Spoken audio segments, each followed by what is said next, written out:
life. It's an interesting thing, isn't it? We go through life always looking down at our feet or looking at the horizon. Hardly ever do we stop and focus on the moment that we're in, present. Oddly enough, it's called the present, which we also use as a word for a gift. Maybe your life's here for a reason, because it's a gift given to you. Maybe. Maybe I'm just crazy.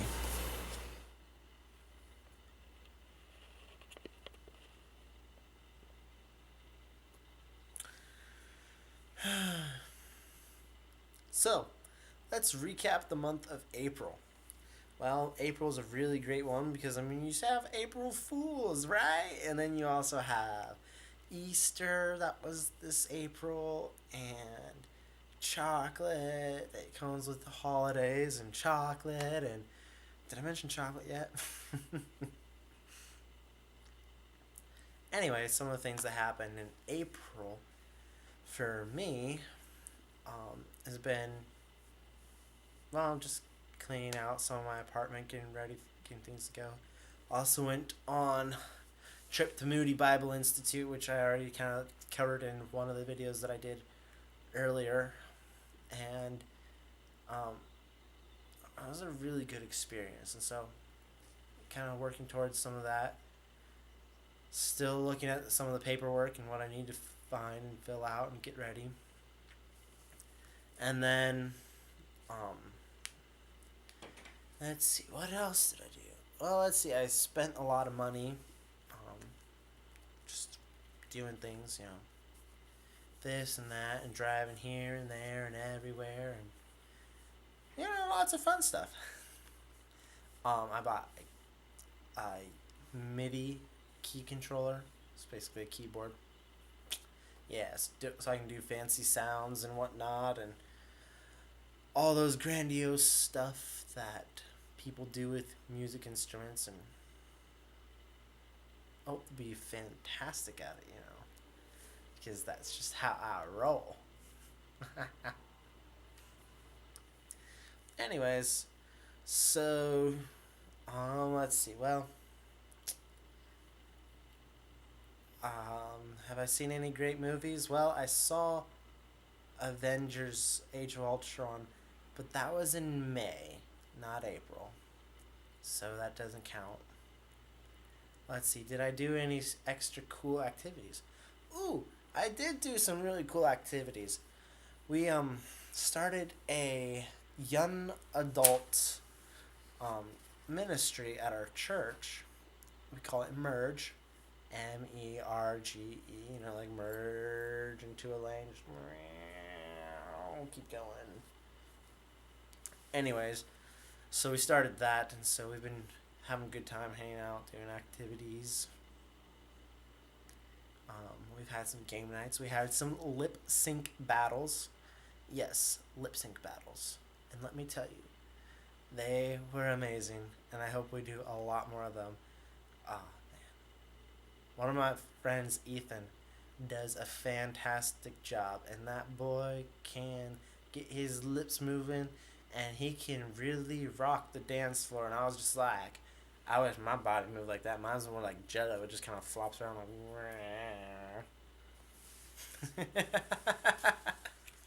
But yeah, so, not a whole lot of big stuff, just kind of like little stuff and all like that.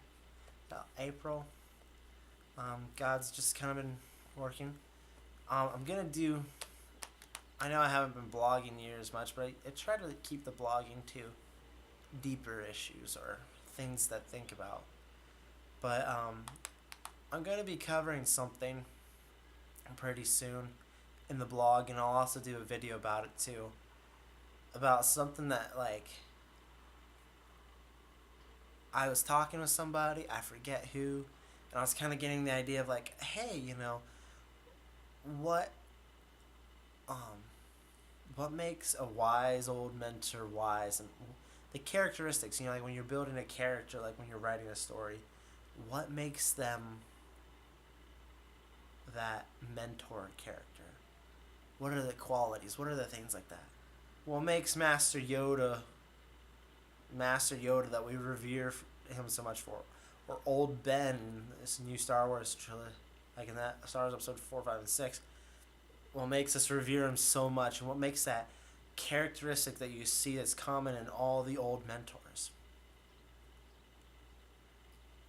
And as I was kind of digging around into that, a couple things started happening, and I got this 1 month weekly magazine.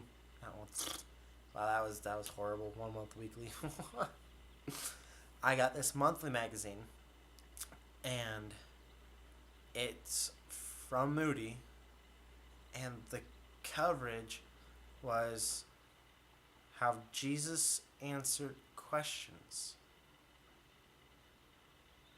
And honestly, on the first page, they just kind of like took my whole entire theory that I was dicking around with like mentor characters, and they expound upon it, like boom, like hit it like right on the tip of the head. And I was like, oh, dude. You know, God was basically just setting me up and for something like this. And then I was talking to somebody else recently, and I'm going to be given the opportunity to basically practice this style of answering questions in real life, because that's how this situation that I've been presented is going to have an unfolding. Is I'm going to have to ask questions to the person asking questions to make them really think about it. And then I also started realizing that I'm starting to do that more myself too, is that I don't always answer questions. I ask questions to make them think, so that they ask questions again, which I can ask more questions to help them develop critical thinking. So I'm going to do a whole video and blog about that, hopefully by the end of this month, of just kind of like all the stuff that I learned from all this, and just like, I mean, already my mind's kind of like, you know, it's intense. It's really cool. Yeah. But yeah, so that's what's kind of been going on. Don't have too much to say today. Just kind of pray for me for wisdom as I handle some situations that, you know, hitting pretty close to home. Yeah. It's amazing how sometimes it's the little things that God will use to just bring you to your knees. Don't forget, if God's calling you out on something, you listen. If God's saying change, change. It's for the better. If you don't follow Him, when things happen to test your loyalty and to prove your character or to improve it, if you aren't listening, it's going to be rough. And when it gets rough, the only way it gets easy is when you cast your cares upon Him, because He cares for you. Anyways, this is David from DCSager Productions, wishing you a happy month of May, and I hope that all those April showers bring you lots of May flowers. So, flowers, start blooming.